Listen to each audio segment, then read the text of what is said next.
No coração do Canadá, encontra-se uma província quase tão vasta quanto a França, mas sua população mal preenche uma única cidade grande. Saskatchewan se estende amplamente no mapa, mas quanto mais se aprofunda, mais vazia ela se torna.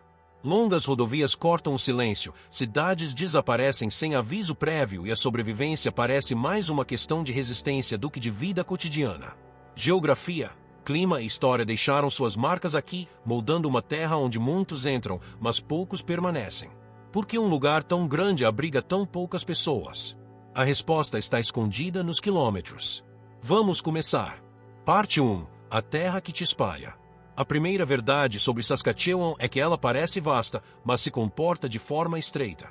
No mapa, parece infinita, com mais de 650 mil quilômetros quadrados de terra aberta, mas quando se olha mais de perto, o espaço se reduz a estreitos corredores onde a vida é quase insustentável. A pradaria fica ao sul, a floresta boreal sobe no centro e no norte, então o escudo pré-cambriano se ergue com suas rochas e turfeiras. Cada zona tem seu próprio preço, e a maioria desses preços é muito alta para justificar o assentamento. É por isso que as pessoas não povoam a província, o próprio terreno continua a reduzir as margens de onde uma cidade pode se estabelecer. Na faixa sul, a planície tenta você a acreditar que é simples, mas o horizonte plano é enganoso. O solo aqui era bom o suficiente para fazer de Saskatchewan um celeiro de trigo, canola e lentilhas, mas também era frágil. Secas se repetem ao longo das décadas, os ventos reduzem os campos a pó e lagos salinos se infiltram nas terras agrícolas como cicatrizes de um mar antigo. O lago Old Vives e os lagos Kill não são dádivas, são lembretes de que esta terra não drena adequadamente. As estradas contornam pantanos, bueiros afundam na salmoura e pequenos municípios descobrem que cada quilômetro de cascalho custa mais do que sua população pode arcar. Quando o solo é instável e a água é imprevisível, apenas os nós mais fortes sobrevivem. Aliás, se você quiser saber por que mais partes do Canadá permanecem desertas ou fatos sobre a geografia do Canadá, certifique-se de se inscrever. Mais ao norte, a ilusão de estabilidade desaparece completamente. O pântano se estende pelo solo da floresta, macio no verão e ondulante na primavera, e o permafrost descontínuo espreita por baixo. Uma pista de pouso pavimentada em junho ondula em setembro, enquanto as estradas madeireiras se curvam em ondas à medida que o degelo transforma o cascalho em esponja. Os engenheiros podem construir aqui, mas cada ponte, cada bueiro, cada quilômetro de rodovia se torna um passivo permanente. Não é o preço de construir, mas de manter, que esvazia as contas. Famílias que poderiam ter ficado acabam enfrentando o ciclo interminável de reparos, impostos e desvios, e muitas decidem que a terra simplesmente exige demais. A água, que deveria ancorar a vida, muitas vezes trabalha contra ela. Saskatchewan teve que criar o lago de Effenbaker para garantir reservatórios e canais de irrigação, mas mesmo com esses investimentos, a irrigação ainda cobre apenas uma fração do que o solo exige. As colheitas dependem do céu e, quando a chuva falha, os riscos recaem sobre os agricultores que não podem mover seus campos. Em outros lugares, a cadeia de lagos do rio Coapelle fica rasa, quente e sufocada por algas em pleno verão, deixando as pequenas cidades com custos de tratamento mais altos e menos motivos para que novos moradores se estabeleçam. Em uma província tão seca, o elemento básico da água é projetado, não fornecido, e as pessoas sentem essa precariedade em suas contas, em seus jardins e em suas decisões de partir. Há também a questão do próprio clima. Invernos que chegam a 30 e 40 graus negativos não são eventos ocasionais, fazem parte do ritmo da vida. A sensação térmica pode cortar a pele exposta em minutos. Nevascas apagam as rodovias, isolando comunidades inteiras até que os limpa-neves cheguem. Quando a primavera finalmente chega, ela inunda as estradas e restringe o tráfego por semanas, e quando as equipes podem trabalhar novamente, a janela para a construção já é curta. Até mesmo os verões se recusam a ser amenos. Tempestades de granizo devastam plantações, tempestades destroem silos e celeiros, e tornados cortam a pradaria. Para famílias que precisam equilibrar hipotecas e seguros, esses desastres não são apenas histórias, mas sim despesas que aumentam a cada ano. A planície de Saskatchewan também se transforma em um imposto oculto. Cada povoado é distante, então os serviços públicos se estendem por um espaço vazio. Uma tubulação de água ou um cabo de fibra ótica que atenderia milhares de pessoas em Ontário pode atender apenas algumas aqui, mas ainda precisa ser coberto com areia no inverno, patrulhado no verão e recapeado quando o gelo o danifica.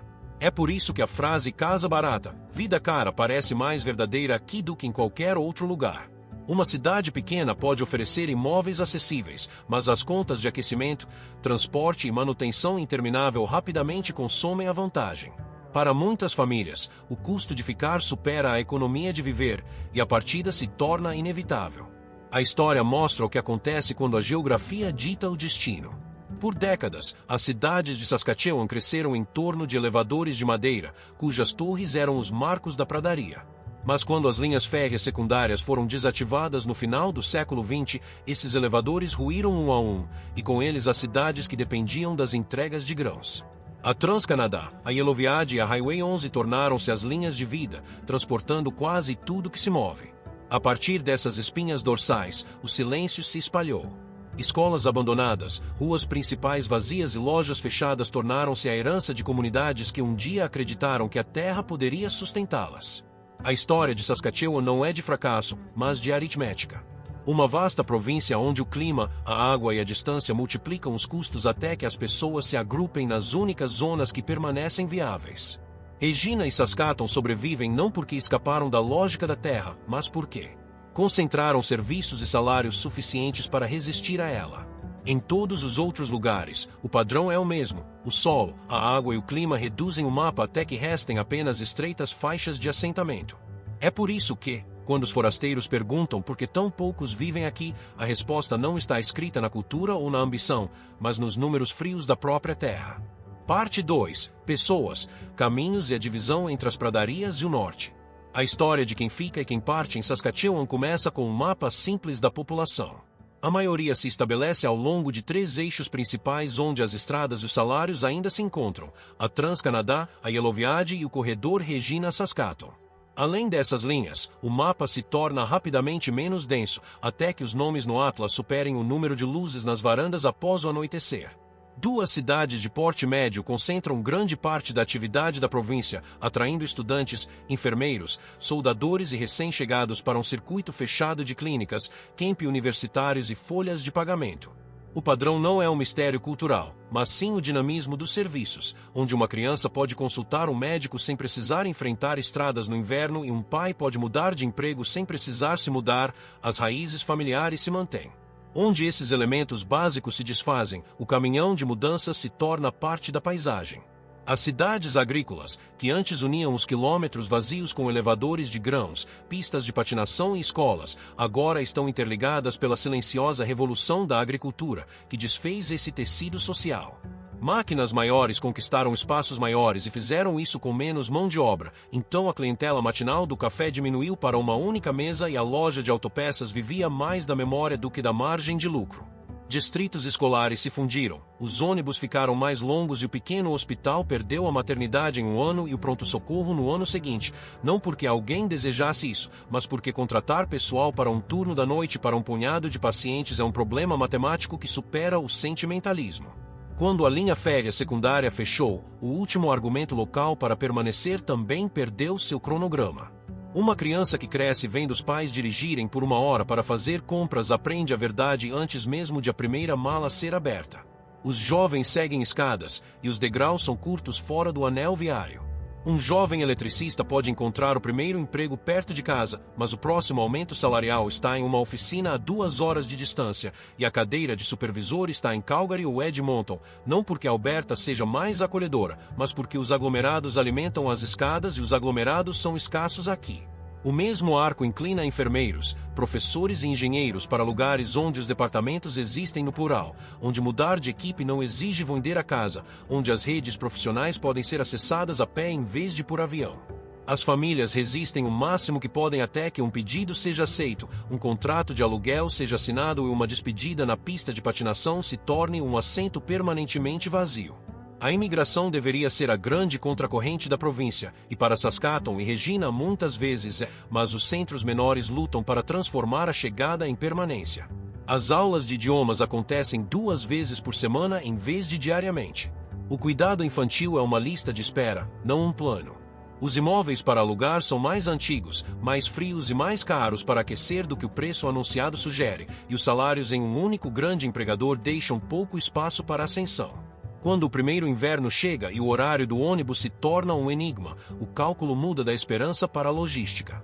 Uma segunda mudança dentro do Canadá oferece mais de uma escola, mais de um turno, mais de um futuro. As famílias fazem escolhas racionais em uma terra que pune margens apertadas. Mais ao norte, os cálculos se complicam. Comunidades se erguem à beira de rochas e água, onde estradas de inverno definem o calendário. Um frio intenso não é apenas uma questão climática, mas também de infraestrutura. Um janeiro muito quente pode comprometer toda a temporada de entregas. Uma onda de frio tardia pode deixar alimentos presos na pista de pouso errada. Voos de resgate médico se tornam um sistema de ambulâncias porque uma rodovia nunca chegou, e os preços dos alimentos se acumulam como lenha porque todas as caixas são transportadas por via aérea. A vida continua com força e habilidade, mas o custo de cada dia é maior do que o salário que um jovem pode esperar, então muitos partem para o sul na primeira oportunidade, prometendo voltar e retornando principalmente para feriados e funerais. O peso da distância não precisa de discursos, ele se acumula no preço do leite e nas horas de escuridão em um voo bimotor. Por trás desses movimentos, jaz um longo registro de promessas e permissões. Tratados numerados cruzam a pradaria e a floresta como rios antigos, e cada mina, represa e estrada que os ignora herdam um atraso que nenhum cronograma de projeto pode suavizar. Onde os acordos são orados e a equidade é real, um acampamento pode se tornar uma carreira e um programa de treinamento pode se tornar um caminho para casa. Onde a consulta é apenas uma formalidade, a confiança se evapora e as folhas de pagamento saltam para o norte sem construir cidades. Em uma província que depende de recursos, isso não é uma nota de rodapé, é a diferença entre trabalhadores rotativos que projetam seus futuros em outros lugares e residentes que estabelecem suas famílias onde nasceram. A imagem cotidiana de Saskatchewan vista de fora ainda se apoia no clichê de um lugar plano e frio, sem nada para fazer, mas a verdade interna não é o tédio, mas a logística. Noites de hóquei, festivais de violino, palvoos e rodeios ainda preenchem os calendários. A cultura é resistente em lugares que aprenderam a sobreviver ao clima. O que drena a população não é a falta de histórias, mas a distância entre as histórias e os serviços que as mantêm unidas. Quando um pronto-socorro fecha à meia-noite e o próximo fica a 2 horas de carro em meio a uma nevasca, a poesia perde para a aritmética. Quando o último mecânico da cidade se aposenta e o agendamento mais próximo é na próxima quinta-feira na cidade grande, a lealdade perde para os horários. Quando uma família precisa de internet banda larga confiável para a lição de casa de um adolescente e a opção é internet via satélite em um telhado exposto ao vento, a ambição perde para o sinal. O mercado imobiliário parece oferecer uma exceção. Os anúncios fora da cidade parecem generosos em comparação com Toronto ou Vancouver, e, no papel, uma família pode comprar um espaço que seria impensável em outros lugares. A armadilha se revela nos custos mensais que chegam com a primeira onda de frio.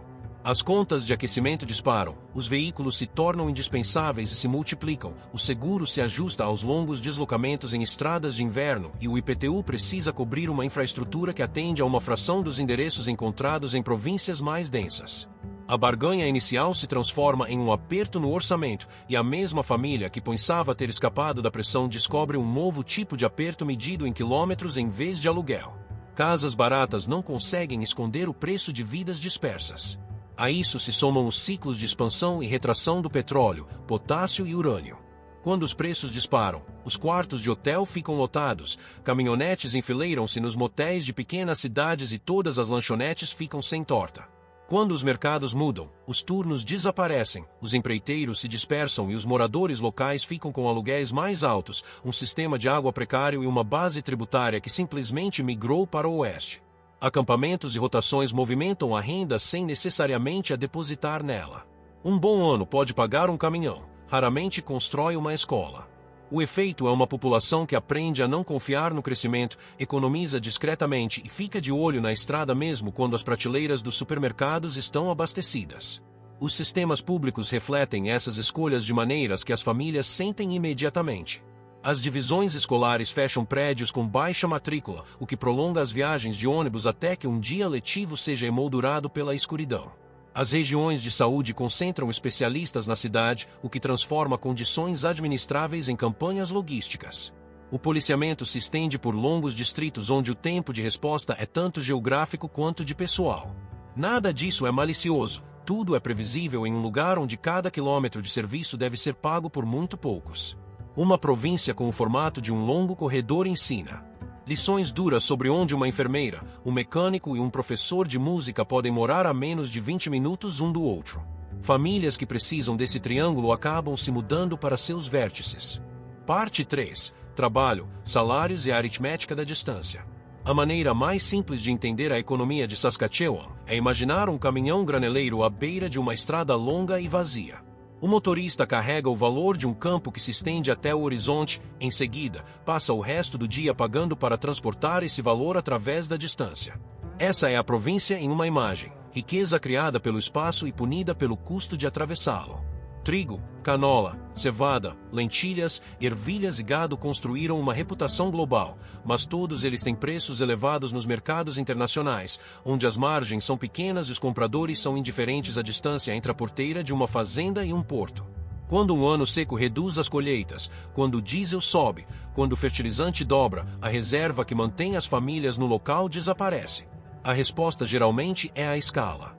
Uma fazenda cresce para duas para 4, o maquinário se expande, o software mapeia cada hectare e a folha de pagamento que antes sustentava um restaurante, uma pista de patinação e uma loja de ferragem se reduz a uma equipe enxuta que conserta mais com menos mãos. A terra ainda produz, mas cada nova eficiência remove silenciosamente mais uma razão para a existência de uma cidade. O padrão se repete nas indústrias mais pesadas que parecem oferecer uma velocidade de escape. O potássio permanece sob o centro da província como uma promessa vermelha, e as minas ao redor de Saskatoon, Lanigan, Allan e Rocanville movimentam milhões de toneladas que alimentam os solos em todo o mundo. No entanto, a mesma escala que torna o potássio decisivo também o torna implacável na redução de custos. A automação reduz o número de funcionários por tonelada. Contratados especializados se revezam em turnos de 2 semanas. As compras são feitas em escritórios distantes e os engenheiros mais bem pagos podem morar em cidades com escolas maiores e invernos mais curtos. Os royalties financiam os orçamentos, mas a folha de pagamento sai em voos. Um acampamento construído para movimentar minério não é uma cidade construída para criar filhos, e a distância entre essas duas verdades é o espaço onde as pessoas escolhem ficar ou para onde ir. Mais ao norte, o urânio na bacia de Athabasca oferece alguns dos salários mais altos da mineração canadense. Cigar Lake e MC Arthur River pagaram hipotecas e enviaram estudantes para universidades, mas os empregos chegam e partem de avião. O modelo de trabalho fly-in, fly-out é uma solução logística brilhante para uma paisagem inóspita e uma estratégia fraca para o desenvolvimento urbano, pelos mesmos motivos. Os trabalhadores que passam 2 semanas trabalhando e 2 semanas de folga geralmente optam por morar perto dos melhores hospitais, dos melhores aeroportos, dos varejistas mais confiáveis e da maior variedade de escolas. Essa força de atração aponta para o sul ou para fora da província, não para o pântano. Se uma mina para devido a uma queda no mercado, o impacto recai sobre as pistas de pouso e cozinhas de hotéis no norte, que nunca foram grandes o suficiente para amortecer o ciclo. O petróleo e o gás ao longo da fronteira com Alberta seguem o mesmo ritmo de expansão e desaceleração em Lloydminster, Kindersley e Steva. Em um pico, caminhonetes lotam os estacionamentos de motéis, soldadores correm atrás da luz do dia e os cafés ficam sem ovos antes do meio-dia. Quando os preços caem, as placas de aluga-se se multiplicam, os orçamentos municipais sofrem com o desgaste acelerado das estradas e dos sistemas de água, e os proprietários que aumentaram os aluguéis para equipes itinerantes enfrentam meses de imóveis vazios. Famílias cujos planos dependem de turnos estáveis aprendem a desconfiar do crescimento, e jovens que viram sua cidade dobrar de tamanho em 3 anos a veem reduzir-se à metade em 1. Um lugar que ensina seus filhos a não contarem com a prosperidade é um lugar que semeia a migração dentro de cada sala de aula. Se a agricultura e os recursos naturais são a espinha dorsal, o processamento deveria ser o músculo que mantém as pessoas no lugar, mas os polos que poderiam fortalecer as carreiras permanecem escassos.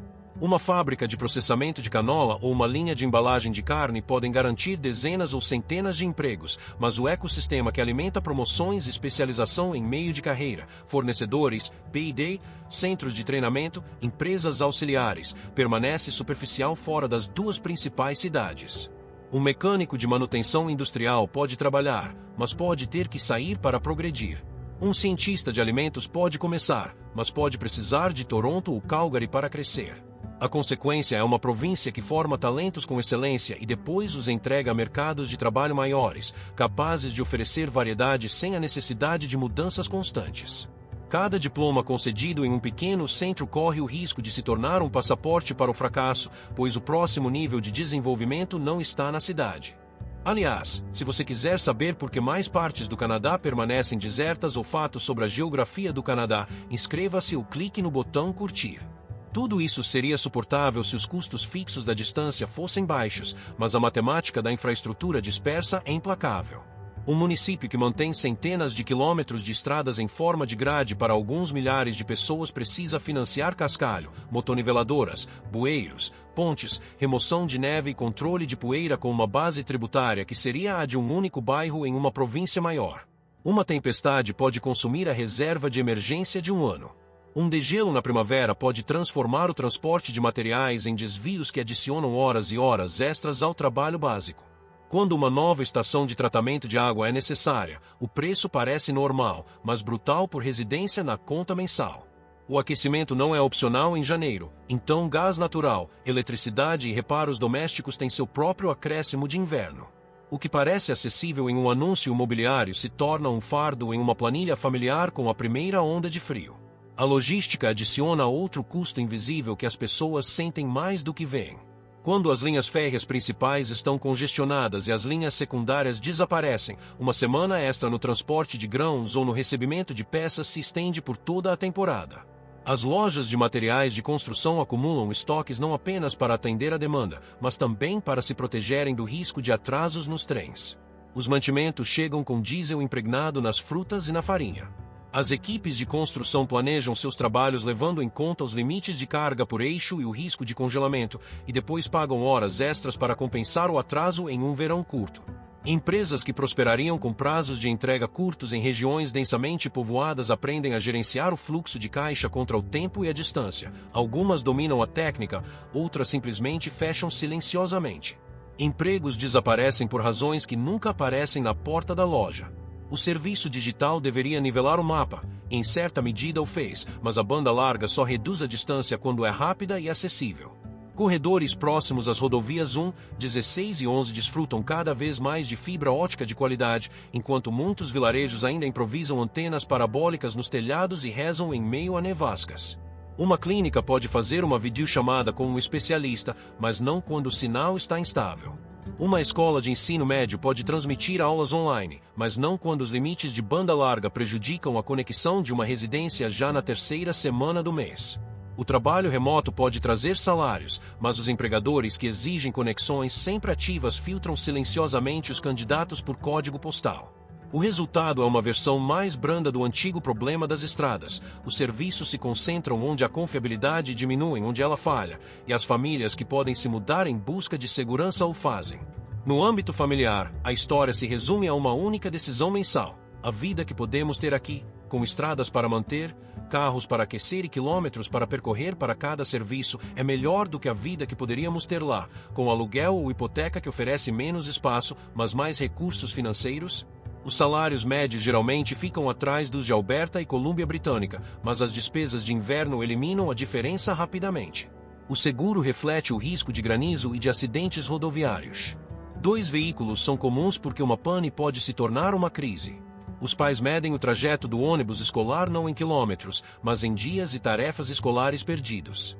A frase "ninguém mora em Saskatchewan" não reflete a realidade de que centenas de milhares de pessoas moram lá. O que o filme capta, de forma precária, é a pressão constante que empurra qualquer pessoa à margem da sociedade para lugares onde a vida comum exige menos esforço por dia. Os pequenos empresários sentem essa pressão primeiro e falam dela por último. Um mecânico em uma cidade de 800 habitantes não consegue comprar os equipamentos de diagnóstico caros que os veículos modernos exigem e ainda cobrar preços justos pelos reparos. Um padeiro que paga mais pela farinha, frete e aquecimento precisa cobrar mais pelo pão do que uma rede de lojas na cidade que compra por vagão ferroviário. Uma farmácia que encomenda medicamentos essenciais mantém o estoque para os fechamentos de inverno sem saber quando a rodovia desaparecerá sob a neve. Individualmente, cada escolha é heroica. Coletivamente, elas estabelecem um limite para o que uma comunidade pode oferecer para manter seus jovens. Os pais não vão embora porque não gostam dos vizinhos, eles vão embora porque a matemática dos serviços lhes diz que o futuro é mais curto ali. Parte 4. Regina, Saskatoon e a gravidade que esvazia o mapa. O centro de Saskatchewan possui duas âncoras que impedem a província de se distanciar completamente. Regina e Saskatoon atraem as pessoas como lagos profundos atraem o vento, estabilizando, moldando e retirando o calor do ar. Uma enfermeira pode mudar de departamento sem mudar de cidade, um soldador pode trocar de oficina sem trocar de escola, um recém-chegado pode encontrar aulas de idiomas, creche e uma linha de ônibus que chega quando o tempo está bom. A própria prova de que a vida pode ser normal aqui se concentra onde essas âncoras são mais fortes. O resto do mapa sente a atração como um lento escoamento. Essa gravidade não é um acidente, é uma resposta. Quando os prontos-socorros em pequenas cidades perdem a cobertura noturna, as ambulâncias se dirigem para centros maiores. Quando a maternidade fecha, as famílias decidem que o próximo filho deve nascer perto de uma UTI neonatal. Quando uma escola não consegue contratar um especialista em francês ou matemática, os pais decidem que o trajeto para o trabalho não é mais apenas uma estrada, mas um risco. Cada consolidação resolve um problema de pessoal e cria um problema de assentamento. As cidades tornam-se apostas mais seguras, o campo mais rarefeito, o círculo mais fechado. As pessoas não abandonam a malha rural, elas caminham em direção ao único lugar onde os sistemas essenciais ainda se sobrepõem. As instituições públicas fizeram mais do que muitos percebem para manter essa sobreposição viva. Empresas estatais instalaram linhas de energia, gás e telefone por toda uma província que o capital privado teria considerado inviável. Mais tarde, elas impulsionaram a fibra ótica por corredores que não fariam sentido em uma planilha. Ministérios incorporaram pequenos hospitais em sistemas regionais para evitar o colapso da qualidade. Municípios estenderam os orçamentos de neve por invernos que levariam à falência lugares mais densos. No entanto, a largura de banda é finita em um governo do tamanho de uma cidade de porte médio administrando um território maior que a França. 1 quilômetro de rodovia que se deteriora na pradaria tem o mesmo comprimento que em qualquer outro lugar, mas representa uma parcela muito maior da base tributária. A ambição é provincial, o bolso é local. A política de imigração expõe a mesma discrepância de escala. O programa provincial de indicação pode direcionar trabalhadores qualificados para onde são necessários, e para Saskatoon e Regina os resultados são visíveis em todos os bairros. Centros menores recebem os recém-chegados com verdadeiro carinho, mas a retenção depende de um conjunto de vantagens e desvantagens difíceis de reunir em mercados com baixa demanda. Um emprego por si só não basta quando as vagas em creche são escassas, os imóveis para alugar não têm aquecimento adequado e a única aula de inglês como segunda língua acontece 2 vezes por semana em uma sala emprestada. As melhores intenções vacilam diante do primeiro inverno e da segunda busca por emprego. A adaptação não se resume a uma mesa e uma placa de boas-vindas, é uma rede que precisa ser tecida com firmeza suficiente para ampará-lo em uma semana em que tudo dá errado. Fraturas sociais percorrem os mesmos corredores que transportam mercadorias. Leitos para tratamento de dependência química não se multiplicam na mesma proporção da necessidade. Abrigos projetados para o outono enfrentam noites de janeiro que deveriam estar nos planos de contingência. Rotas de tráfico humano acompanham a Trans-Canadá e a Yellowviad, transformando motéis em espaços disputados e becos do centro da cidade em avisos sussurrados entre amigos. Nada disso é exclusivo de Saskatchewan. Aqui, tudo é menos tolerante, porque o frio amplia as falhas e a distância aumenta o tempo de resposta. Quando as manchetes rotulam uma cidade como insegura, uma década de trabalho cuidadoso pode ser desfeita em uma estação, e as opções de migração se inclinam novamente para lugares maiores, mais quentes ou simplesmente diferentes. O turismo oferece um espelho que lisonjeia sem alimentar. Cypress Hills, mais alta do que qualquer ponto entre as montanhas rochosas e Labrador, ergue-se em suaves dobras repletas de pinheiros de lodipole e prados repentinos. O Parque Nacional Grasslands brilha sob uma escuridão que faz a Via Láctea parecer próxima o suficiente para ser tocada. As dunas de areia de Athabasca ondulam como uma miragem contra a água fria. Esses são verdadeiros tesouros e atraem visitantes que são transformados por eles. Depois, todos voltam para casa. A beleza sazonal não paga por uma estação de tratamento de água ou por um novo professor de matemática para o 7º ano. Uma cidade de cartão postal não é uma estratégia populacional quando a temporada é curta e a estrada de acesso é longa. Se o mapa for redesenhado em pessoas em vez de linhas, a primeira alavanca não é o romantismo, mas o concreto. Transformar alguns corredores estratégicos em verdadeiras vias de acesso durante todo o ano mudaria muito mais do que o tempo de viagem. Superfícies confiáveis reduzem os atrasos das ambulâncias, diminuem a necessidade de manutenção devido ao congelamento do solo e reduzem o custo adicional do inverno em cada entrega. Uma ponte que nunca fecha não é apenas um fato da engenharia, é um dos motivos pelos quais uma padaria pode prometer abrir todas as manhãs. Quando o custo da incerteza diminui, as pequenas empresas param de incluir o medo no preço de cada pão, cada consulta, cada conta. É assim que uma rua principal mantém as luzes acesas depois das 8. A segunda alavanca é construir escadas em vez de ilhas. Uma única fábrica de processamento de canola é um começo, uma faixa robusta de agroprocessamento, serviços de equipamentos, embalagens e análises é o futuro. O crescimento em meio de carreira vem de clusters que podem absorver contratempos e circular talentos. Os centros de treinamento devem estar localizados próximos a empregadores reais, com horários alinhados, programas de aprendizagem e transferência de crédito que sobreviva a uma mudança de local de trabalho. Subsídios pontuais criam cerimônias de inauguração, ecossistemas criam razões para criar filhos. Em uma província que exporta valor bruto, a única estratégia sustentável para a população é reter mais do refinamento, design e manutenção dentro de suas fronteiras. Uma terceira alavanca é brutalmente prática: agrupar o básico. Nas cidades-alvo, modernizar as casas para retenção de calor, melhorar a confiabilidade do abastecimento de água e do esgoto para o nível de uma cidade grande e levar fibra ótica que não pisque em uma tempestade, tudo como um pacote único em vez de uma sequência que convida ao fracasso. As famílias não tomam decisões com base em médias teóricas, elas decidem com base na pior semana do ano. Se a geladeira se mantiver fria, a torneira permanecer desobstruída e a consulta por vídeo com um especialista nunca for interrompida, a pior semana se torna suportável. Esse é o limite entre barato, mas difícil e acessível o suficiente para se manter. Nada disso pode funcionar em grande escala sem a liderança indígena como autora e não como espectadora. Participações acionárias em projetos, regras de aquisição que desenvolvem a capacidade empresarial e programas de treinamento de propriedade do norte transformam os rodízios em residências. O compartilhamento de receitas que chega de forma previsível transforma a extração em um orçamento cívico e não em uma manchete. As comunidades que percorreram as maiores distâncias e enfrentaram os invernos mais rigorosos sabem quais investimentos falham a 30 graus negativos. Sua governança não é uma permissão, é o mapa que o resto da província precisa para parar de repetir erros dispendiosos.